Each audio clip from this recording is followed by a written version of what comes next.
Alright, hey guys, PK here, and welcome back to another session of After School Hours, and I'm here again with Sam. Hello. Alright, so we're going to be talking about a lot of other things that happened, some other big things. So, yeah, let's just get right into it, because I kind of forgot what we kind of played through last time, kind of. I mean, a lot of stuff happened. There was the deal with the Crest Stones, the Flame Emperor and Death Knight were there, something like that. Yeah, there's a lot to cover. I mean, just looking over the outline you have. Oh boy. Yeah. There's a lot that came up this time. Yeah. So we're gonna try to go through this in a somewhat chronological order of things that have happened last week. So we're gonna start off with the Western Church and their deal with their motivations behind raiding the frickin' the Holy Mausoleum and all that, their goals and motives and whatever. Well, going by that cutscene that happened, it would seem probably that it was either the dark-haired guy or the Flame Emperor, but it seems the Flame Emperor is answering to dark-haired guy, so it's probably working under his orders. Yeah. Yeah. It seems he probably is the one that got things rolling in the first place. Where did we leave off? Sorry. I was saying that it seems that the Western Church, Flame Emperor, who in turn is answering to the black-haired guy, it seems he's the one that got everything rolling. Right. As to what his motives are, it's very unclear what he wants to do. He's definitely in opposition to Garrick Mach in some way. Right.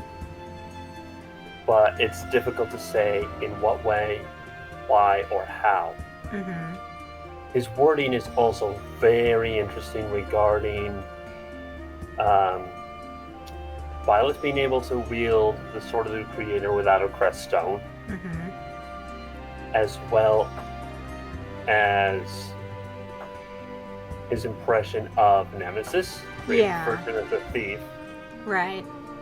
He also starts thinking aloud to himself and trails off where they're very much dropping the hint that Violet is likely a descendant of Nemesis. Yeah, it's basically confirmed at this point. I mean, how else would he get the Crest of Flames and all that? Yeah, and from other things other characters have said, the implication seems to be only those of a royal bloodline should have a crest or be able to wield a relic weapon. Right, yeah, exactly.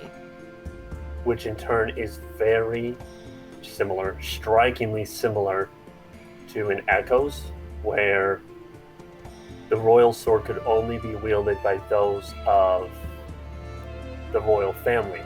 Only Alm could wield said royal sword. Right. So, very similar parallel there. And apparently they weren't expecting the Sword of the Creator there. So where is Seros's corpse? It's not in the tomb. Yeah. Where is it? It's more than likely in the Red Canyon or somewhere similar, since that place is considered to be, like, very important to her and the church. It might also explain why most people aren't allowed there. It might be because that's where the true place of her corpse is. Yeah, that could very well be. I think I had a theory regarding Seros and the relics, but I'm pretty sure you have it later in the notes.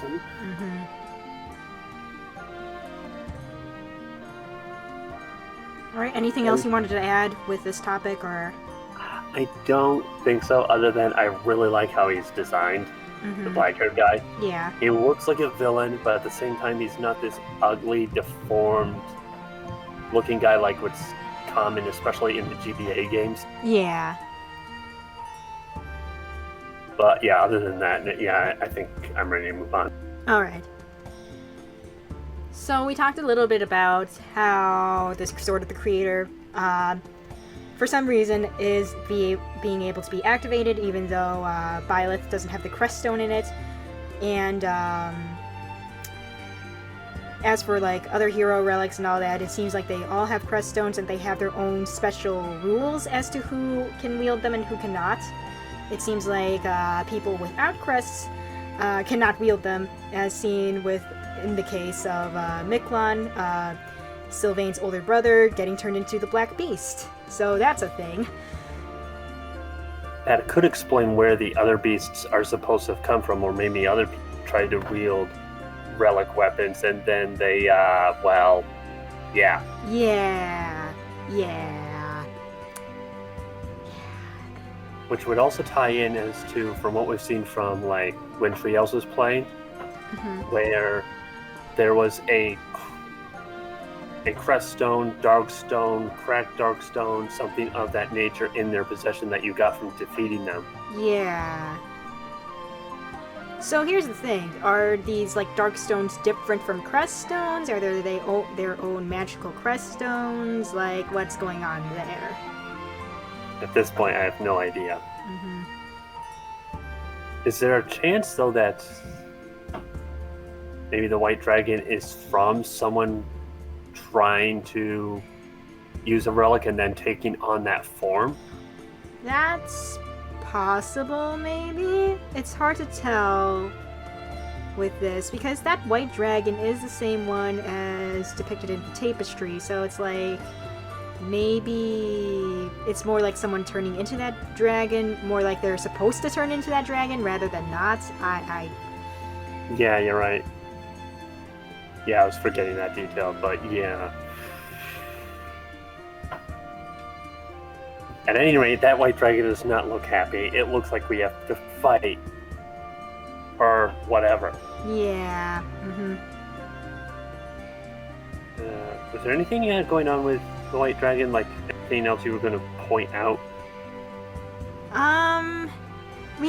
I do have a couple of theories of who the white dragon could be, but we can save that for later on. Alright, we can move on then. Yeah, I don't really have anything to add to the white dragon other than I think she might be maybe, and I think I've said this before, but I think she might be essentially buried in the Red Canyon, and that's where he, whichever it is, emerges. Alright, moving on. Yeah, go ahead. Alright, so next up we have Dimitri, who is researching something, like sometime before the Flame kidnapping chapter or something, like around that time. It didn't seem like he was researching into who might have kidnapped Flame. It looked like he was looking into something else. It might have been something involving the tragedy of Dusker or something like that. Yeah, I think it could just have to do with Fargus as a whole in general. I think it could be researching who was affected by Dusker, how did that all come to be in the first place, since it's implied Dusker was unjustly punished. Right. Basically punished something for something they did not really do. But at the same time, the majority of Fargus is convinced that they did do the thing. Right. So maybe he's trying to get to the bottom of what actually happened.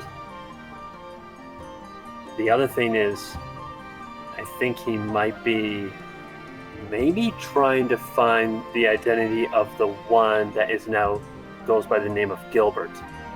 Yeah, maybe. I didn't even think of that, actually. Because he was noting, like, payments, taxes, I forget the word he used, but someone was financially supporting Fargus during a period of time, but then that person seems to have disappeared. Yeah, I completely forgot about that, actually. I was saying that I think another possibility is researching who was the person that was financially supporting Fargus, because there were records of someone doing so during a period of time, and from what we were told, it sounds like that person seems to have just disappeared. Right, and yeah. Maybe that person might be the one who now goes by the name of Gilbert. Right. Aside from that, that's all I was going to say. Okay, yeah, honestly, we don't really have enough info to go on. Other than the fact that this person stopped their payments like 2 years before the tragedy of Dusker, so probably there's some sort of time correlation going on with that. I just don't know what exactly that would be. Mm-hmm. Alright, ready to move on? Yeah. Alright, so on to the next thing, which is about Mercedes's and Yuritsa's relationship. So some tiny hints were dropped that these two know each other from somewhere. Yuritsa at one point said that he thinks that Mercedes looks familiar, but he doesn't exactly know why. And Mercedes says the same thing about the Death Knight, who pretty much, as we know right now, Death Knight is Yuritsa. It was pretty obvious. So what's the deal with that? Not only that, but Mercedes commented that Felix was similar to her brother, and Felix that do have similar personality traits. Yeah, that's true. The other thing is, Yuritsa and Mercedes have very similar hair, which in Fire Emblem, if you have the same hair, you are related. That is always the case. Yes. Yes. And as you said, Mercedes said that Death Knight felt similar for whatever reason. And it's not because they've come across Death Knight before. Right. And it just, again, boils down to, why do you think I didn't trust that guy, the math teacher? He had no reason to be wearing a mask. It made no sense. He definitely is hiding something. Yes. The thing he's hiding,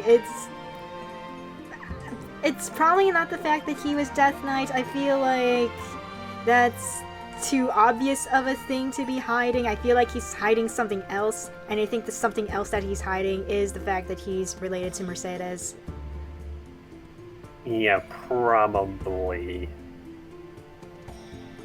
But still, if he doesn't know why Mercedes feels familiar, why would he be trying to hide that? Yeah, that's another weird thing. Yeah. I don't know, there's a lot of weird things, but, like, he just was not someone I cared for from the get-go. A teacher has no reason to be wearing a mask, just pure and simple. Right, exactly. Was there anything you wanted to add to that? Other than that, no, not really. I think I said all I've wanted to say about these two. Okay. Alright, so moving on to our next point. Any speculations about Monica, the girl that was also kidnapped by Death Knight, who we also found with Flame? I have no idea. Like, do we know what she looks like? Like, who is she is the question. Hold on, let me see if I can get a screenshot, because apparently she was visible during that pre-chapter cutscene. Give me 1 second to find it. Okay, but yeah, we do get a small glimpse of her with Flame unconscious. Okay. Main thing I'm getting is her hair is greenish. No, that's Flame. That's the girl behind her. The red-haired girl. Oh, the red-haired girl. Yeah. I don't know. Yeah.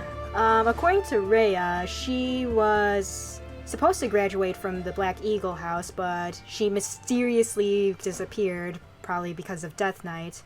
And she said she was going to be back in the Black Eagle House when she's, like, fully recovered or something. Okay. So in other words, what Death Knight has been doing has been going on for a while. Yeah, exactly. The question is why? Right, yeah. And it seems like it's like just one student or something per year. Why? Yeah, I mean, we don't really know that much about Monica, but with Flame, she has the major crest of Sethlane, who was one of the saints. Who was one of the saints who helped the Foldlands 10 Greats or something like that. Yeah. She might also be part dragon, but we'll get to that later. But yeah, other than that... Yeah. So it's possible that Monica also may have had a crest, and maybe major as well, which specifically the major crests are really rare. Yeah, like out of all the playable characters, I think Felix is the only one who has a major crest, and I think Byleth does as well. Felix and Byleth are the only ones off the top of my head. Yeah. So yeah, it's very rare to get yourself a major crest. Alright, wild theory here, but Yes. what if Death Knight is essentially trying to recruit students into, what was it, the Scorpions, the Night Stalkers, something like that? The Nightcrawlers? Them, yeah. Perhaps. We don't know about his connection with the Nightcrawlers just yet, though. I'm thinking the Nightcrawlers are their own separate evil entity in this world, I feel. Probably, like I said, just wild theory that came to mind just now. Mm-hmm. At any rate, he's up to something. He has a goal in mind. The question is what? Yeah. And why does it involve students attending Garrick Muck? Right. And it seems specifically students with a crest of some kind, and probably especially anyone who has a major one. Yeah. But yeah, I don't have anything with Monica. She does have reddish hair. The only people with red hair are Sylvain and his brother. But then again, their hair isn't like that red. Hers is like a really deep red though, so I'm not sure if she's related. That could be the lighting. Maybe. I don't know. But yeah, you're right. Her hair is more akin to like maybe Sully's or someone like that. Yeah. But no, I don't have any impressions on Monica right now. It would be easier to tell if like we could actually like see maybe what class she's in, what kind of role she plays, personality, etc. There's just all we have is a very small screenshot of her. Yeah, she might have more of a role if you go with the Black Eagle route, since she is part of the Black Eagle class. So I don't know. Wait a minute. Yeah. If she disappeared last year, why is she still in this underground maze? Yeah, that's the weird part. Like, yeah. Why wasn't she like maybe handed over or something if he's been capturing her kids for a specific person? Yeah, that's weird.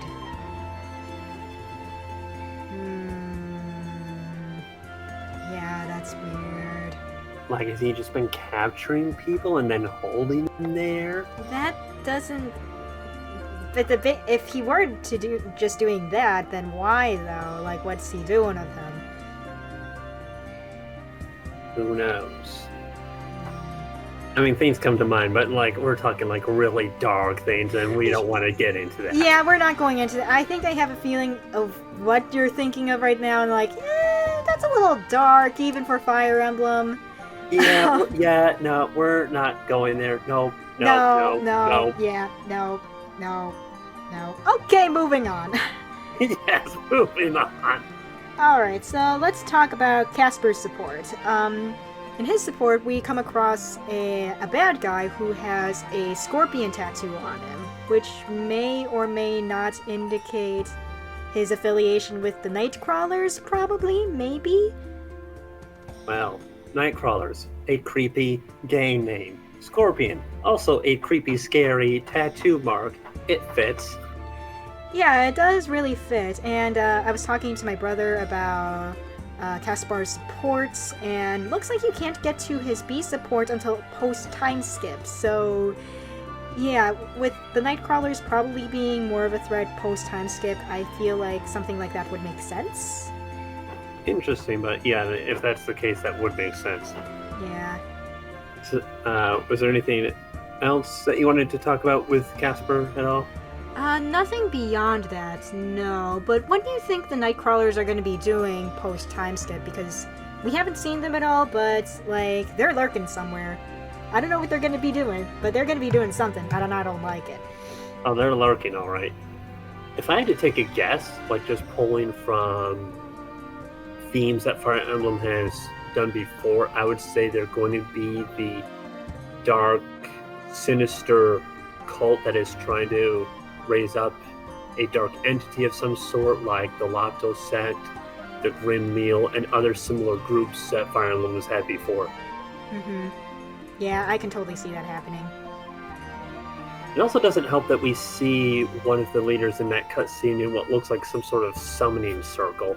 Yeah, they're up to some really dark stuff. And we don't like it. Yep. Can we have Ike, and can he start whacking you with his big sword, please? Whacking with his big sword, you say? Mm-hmm. His big sword. What are you thinking? I'm not thinking anything. Let's move on.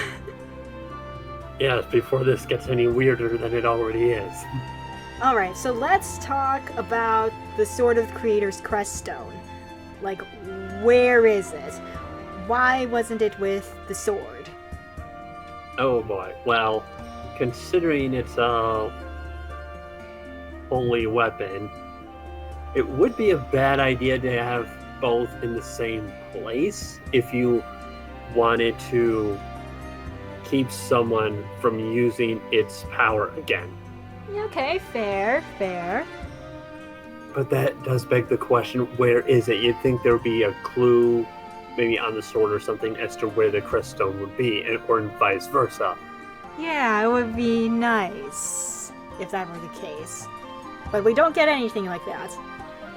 Our wild theory here, Yeah. but remember when Solthis is saying that when she thinks of where the creststone might be, her heart starts beating, and then it's like, wait, or is that your heart? Yes, that's a big thing, because while Fire Emblem Heroes isn't canon per se, it does take canon information into its gameplay, its like dialogue from characters and whatnot, and one of Violet's stab screen voice lines is, "My heartbeat is not what you would expect it to be." That's a big hint that maybe the creststone has something to do with Violet's heart. Yeah, I suspect that, well, like as I said, wild theory. I think either Violet's heart is the creststone, or the creststone is in Violet's heart somehow. Mm-hmm. Okay, but now the big question is... Oh wait, you know what?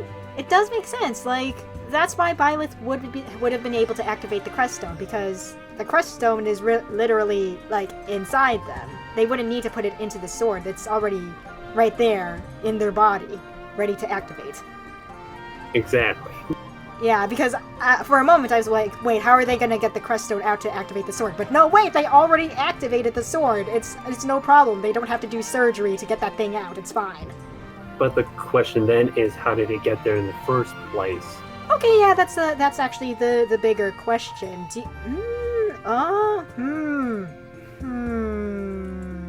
Because unlike what you and I were initially speculating, that there was kind of like an Alm parallel where Geralt wasn't really Violet's father.